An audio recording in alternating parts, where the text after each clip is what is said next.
Poverty is one of the first things that comes to mind for people when they think of India. It's massive, soul-sucking, crushing the hopes and dreams of hundreds of millions. Despite so many Indians becoming millionaires inside and outside of India, it's the slumdog narrative that continues to define perceptions of India. And when you see Indian poverty firsthand, you can't help but ask, why is India so poor? Many Indians blame external factors, like colonial history or global capitalism. But what if I told you the majority of the blame falls on Indians, on us? Recently, the internet has been ranting about something very related to poverty, something called Dehatis. At first glance, Dehatis refers to rural folk, often stereotyped as narrow-minded, dependent on welfare, and most importantly, being responsible for all the cringe Instagram content that urban Indians find embarrassing. But Dehatis, or Dehatism, is more profound than just being India's equivalent of hillbilly culture. It's deeply tied to the historical failures within Indian politics and society itself. It's time to shift away from blaming outsiders for India's ills. This is going to be a story of how Indians failed other Indians, and how this cycle continues to repeat itself today. By the end of this video, we'll answer the crucial question: why is India so poor? But first, we must understand what exactly is Dehatism. So let's cut to the chase with a brief definition of Dehatism, and then we'll dive into the aspects and nuances. Dehat comes from the Persian word deh, meaning village or countryside. It's made its way into Hindi as Dehat or Dehati, and essentially means the same thing. While Dehati used to mean, it still kind of does, something related to rural India or just the villages in general, lately it's gotten a bad rap. Dehati nowadays refers to people from rural India, and often in a negative light. They're seen as uncouth, unsophisticated, lacking etiquette. But Twitter has kind of supercharged this term, assigning a whole catalog of bad habits and aspects to the term. You don't want to be called a Dehati, trust me. But to be more formal, Dehatism is essentially about three things: rabid parochialism, an extreme focus on wealth redistribution rather than development, and constant negativity or pessimism. It's very important to emphasize this idea of the world being zero-sum. If person A gains something, then person B feels like they lost something. This is key to the Dehati mindset. Dehatism is driven by envy, paranoia, and insecurity of people seeing other individuals and groups surpassing them. Basically, it's a crab mentality with a bunch of masala sprinkled on top. So essentially, it's the human equivalent of Goan food. But to truly understand Dehatism, we need to rewind and look at Indian history, particularly what happened with the birth of the Indian Republic. A lot of energy is put towards hating the Dehati masses, as some like to call them, but more focus should be put on this critical era and the failure of Indian elites.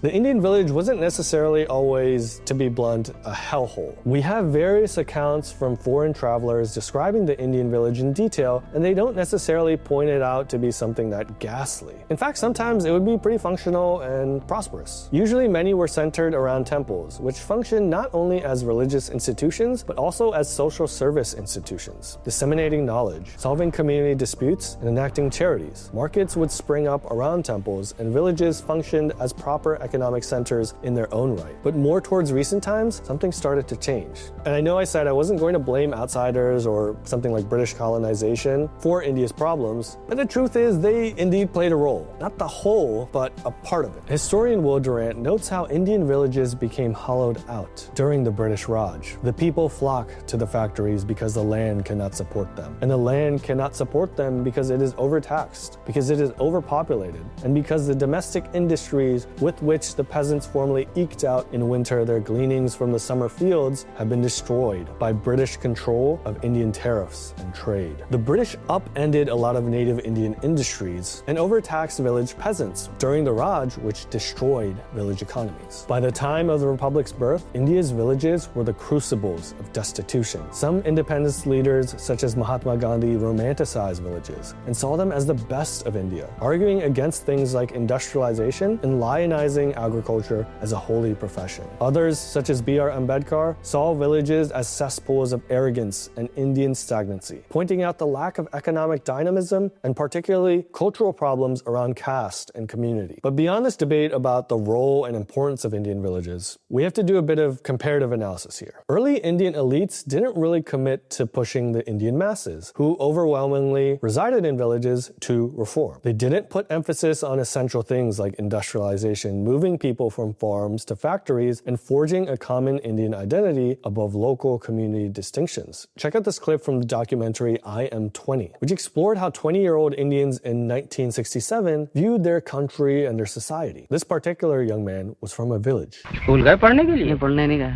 Hindustan के राष्ट्रपति कौन है मालूम है? पता नहीं है। प्रधानमंत्री का नाम जानते हैं? मालूम नहीं है। ने मध्य प्रदेश के मुख्यमंत्री के बारे में जानते हैं? नहीं मालूम। You could see that he barely has any knowledge of anything outside his village. And you can't necessarily blame him. So many basics like toilets, electricity, permanent housing, tap water, or basic infrastructure like roads weren't addressed till just a decade back. More infrastructure has been built in India in the past 10 years than the past 60 years combined. That's a damning statistic for Indian politicians and elites. The reality is, Indian elites viewed the Indian masses, the Dehatis of the villages, as a separate species, just a bunch of pawns used for politicking rather than uplifting. Contrast this with the approach of Meiji Japan, where elites purposefully chose to integrate people from rural Japan, or the Japanese Dehat, those from all castes and all communities, into a united idea of a new Japan. They pushed industrialization, sometimes even forcefully, because they knew Japan's future couldn't reside in villages stuck in old and defunct ways. Japan's elites shouldered the responsibility of reforming and providing for all the Japanese in the late 1800s, hence why Japan rose to quickly become a massive power in the early 20th century. India's elites did not. And it's here where we need to return to that zero-sum mindset. Indian elites only looked out for their class interests. They were in the business of extracting from Indians, not enabling them. In this way, they were more like the British Raj, a new ruling class of brown Englishmen. One of the key reasons for this disconnect and dysfunction in Indian society was caste. And it's here we really start to peel back on the layers of Dehatism, as caste is integral to the idea of Dehat.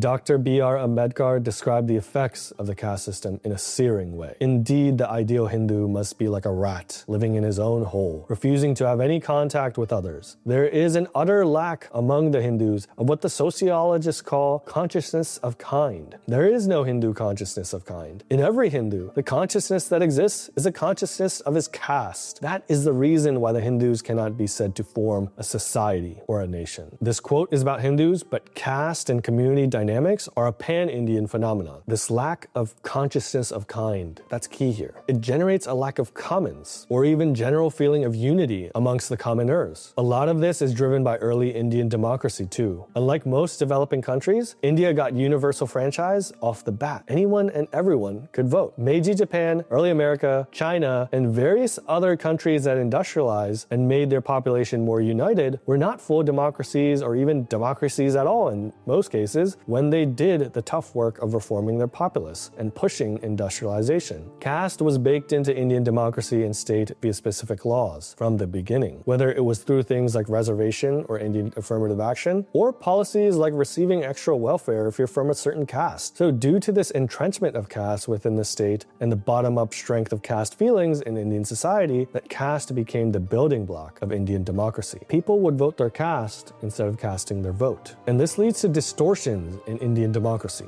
This is a fundamental aspect of Dehatism, that caste overrides factors like development or even a feeling of common good. But there's more here. One of the worst parts about Dehatism's laser focus on caste is a proliferation of gundas, or caste-based gangs, and caste violence as a result. And this happens across all castes. Upper, middle, lower, side, upper berth. If you've traveled on Indian railways, you'll get the joke. But for many Dehatis, there is an open pride in seeing gangsters from one's caste teaching a lesson to other castes, even if they use things like violence or sexual assault. Dehatism gets very dark. But this type of parochialism pivotal to Dehatism isn't just limited to caste or community. It also extends to feelings around regionalism and linguistic chauvinism, where politicians can bank on scaremongering around the Indian central government, favoring certain states simply because some states are doing better than others. It doesn't matter if certain states have a better entrepreneurial or industrial or even maybe a cultural mindset towards growth. Regionalist Dehatis make everything into a culture war, and conspiracy conspiracy distracting from real faults and problems within their own states. As you can see, the Dehati mentality rests on being very identitarian, this type of narrow-minded idea around identity. They don't care about growing or adding to the pie to feed everyone. They just want their slice and get jealous if another group's slice has more icing or fruit filling. And it's here we could segue away from the cultural aspects of Dehatism into the economic aspects of it. Envy is the crux of economic anxiety within Dehatism. One of the ways it manifests is constantly peering at other regions or castes and believing that one's lack of progress is due to an external conspiracy against them, not due to internal failures. The Dehati believes successful states like Tamil Nadu, Gujarat, Maharashtra, and others aren't succeeding because of them being investment-friendly or better business practices, but due to a massive conspiracy by the central government to take the resources of our state and give it to them. The government is favoring other states and not giving us our fair share. It doesn't matter that we chase away businesses with nonsensical protests, anti-business laws, and more energy dedicated towards welfare instead of wealth. Not just that, but there's a romanticization of poverty amongst Dehatis. The environment isn't filthy, it's just our culture. That type of hygiene isn't a priority for our community. It's an imposition of another caste. It sounds crazy, but it's actually a thing. Part of this is due to a weird alliance between Dehatis who are very conservative in their day-to-day life with leftists. Check out this picture of Marx, Periyar, and Ambedkar. What do you notice here? They aren't shown in an office space or nice area. They're in front of slums, little slums, as if slums are a good thing.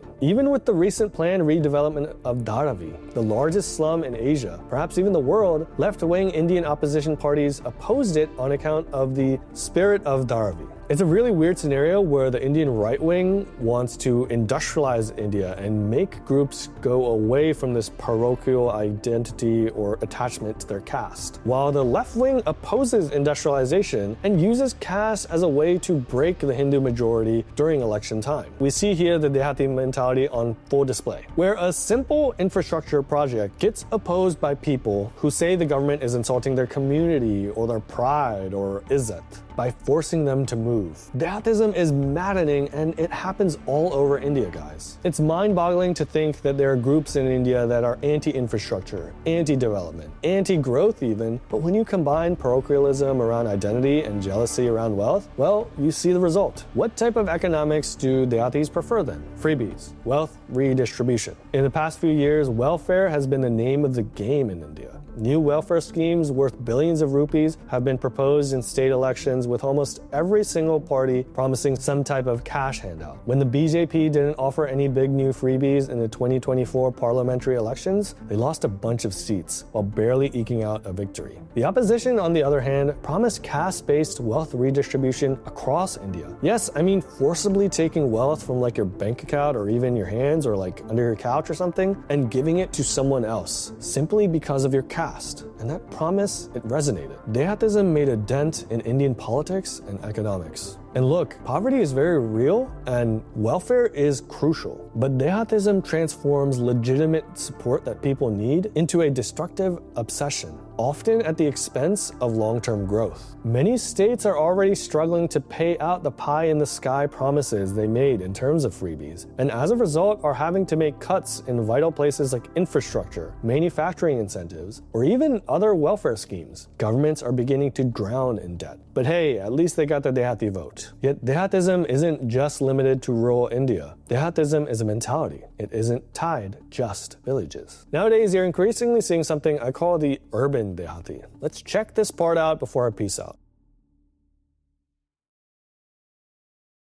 Dehatism is a mindset. It's being close-minded. It's paranoia. It's jealousy. It's ignorance. It's thinking in zero-sum terms. Today, Dehatism has hit the cities too, and though it's small now, it can definitely grow into something big and ugly. The Urban Dehati isn't as much caste-focused as they are class-focused. Remember those old Indian elites who caused Dehatism in the first place? Well, Urban Dehatis have a similar outlook on other Indians. They view them as a different species. In that way, the Urban Dehati is a reincarnation of the old failed Indian elites. The Urban Dehati is a big complainer. Like, complaining is their trademark. Often valid, sometimes exaggerated, always non-stop. But newsflash, most people do not like people who constantly whine and complain. Unfortunately, in India, Dehatism thrives off of this pessimism and this negativity, as a lot of people who whine are seen as wise. For an American like me, who is used to like this whole American dream idea and optimism and being enterprising and hope and,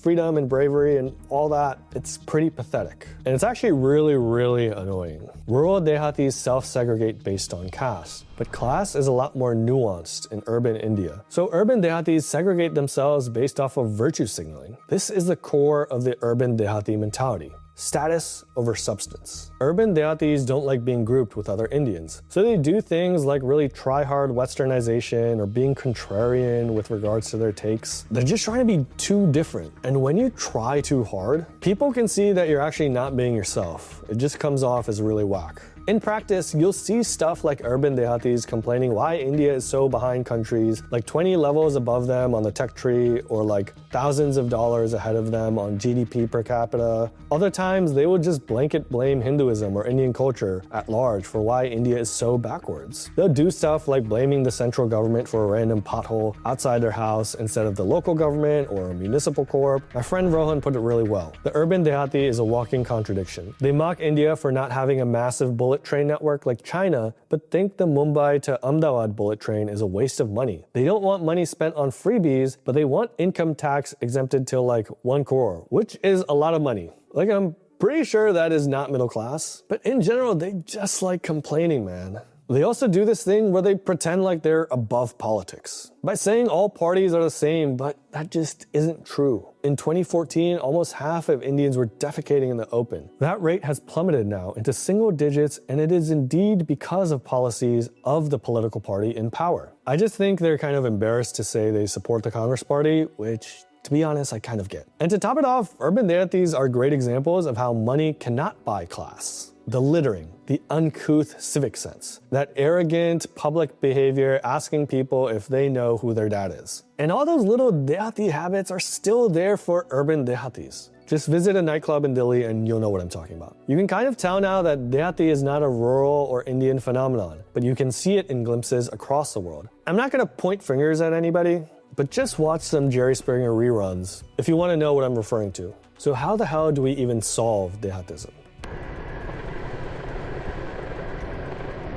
The good news is urbanization and industrialization are already mitigating Dehatism. Cities reduce caste hold. Migration and mixing is a lot more common in them. Factories offer pathways beyond agricultural stagnation, as this farming lifestyle tied to land and the power dynamics behind it are key to the Dehati aspect of villages. But tough reform remains essential. New laws for land, labor, and agriculture are important here to help liberalize India's economy and accelerate the process of industrialization. Unfortunately, the central government isn't as secure as it once was, and passing these reforms could cause backlash from labor unions, farmer organizations, and especially caste groups. That means electoral losses. The path we're most likely to see is those reforms happening at state levels. States that are more friendly to investment and industrialization will become less Dehati. That being said, we have to acknowledge that being from a rural background or a village isn't grounds for being discriminated at. Hell, that's where my parents are from, and they're not too bad. As I mentioned prior,